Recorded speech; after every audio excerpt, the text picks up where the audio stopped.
যদি আমি বলি আমার রাসূল কেমন ছিলেন, তিনি ছিলেন মধ্যম আকৃতির। তিনি না লম্বা না খাটো। তিনি কখনো বা যখন হাজারো মানুষের সামনে দাঁড়াতেন, বিদায় হজের সময়ে 1,40,000 সাহাবা যখন ময়দানে, তিনি যখন আস্তে করে উঠে দাঁড়ালেন, ওনার চাইতে অনেক লম্বা লম্বা মানুষ থাকার পরেও অবাক বিস্ময়ে সবাই তাকিয়ে দেখলো, সবার উপর দিয়ে যে মানুষটির মাথা মোবারক দেখা যায়, তিনি নবী মুহাম্মদুর রাসূলুল্লাহ সাল্লাল্লাহু আলাইহি ওয়াসাল্লাম। তিনি মধ্যমাকৃতির হওয়ার পরে সবার উপরে তার শির, সবার উপরে তার মাথা। সবাই অবাক বিস্ময়ে তাকিয়ে দেখলেন তার চুলগুলো হালকা হালকা কোঁকড়ানো।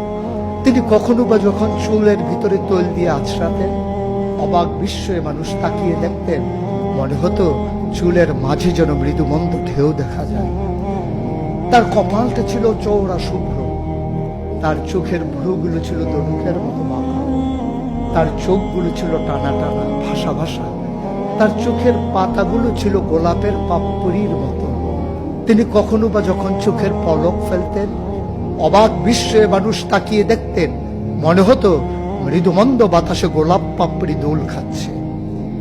তার চোখের সাদা অংশ ছিল রক্তিমাভ সাদা, কালো অংশ ছিল তার কৃষ্ণ কালো। তার ঠোঁটগুলো ছিল গোলাপি রঙের, তার নাকটা ছিল খাড়া, ছিদ্রগুলো ছিল ছোট ছোট, নাকের নিচেই ঠোঁটের উপরে ছিল চিকন সরু গোঁফ। তিনি কখনো বা যখন মুচকি হাসতেন, তার গোলাপি রঙের ঠোঁট দুটো যখন একটু ফাঁক হয়ে যেত আর দাঁতগুলো যখন বের হয়ে যেত, মানুষ অবাক বিস্ময়ে খুঁজত কোথাও যেন বিজলি চমকিয়েছে। তিনি যখন প্রচন্ড গরমের মাঝে ঘেমে সিক্ত হতেন, কপালে তার মুক্তার দানার মতো ঘাম জমে যেত, তিনি যখন দৌড়ে দৌড়ে তার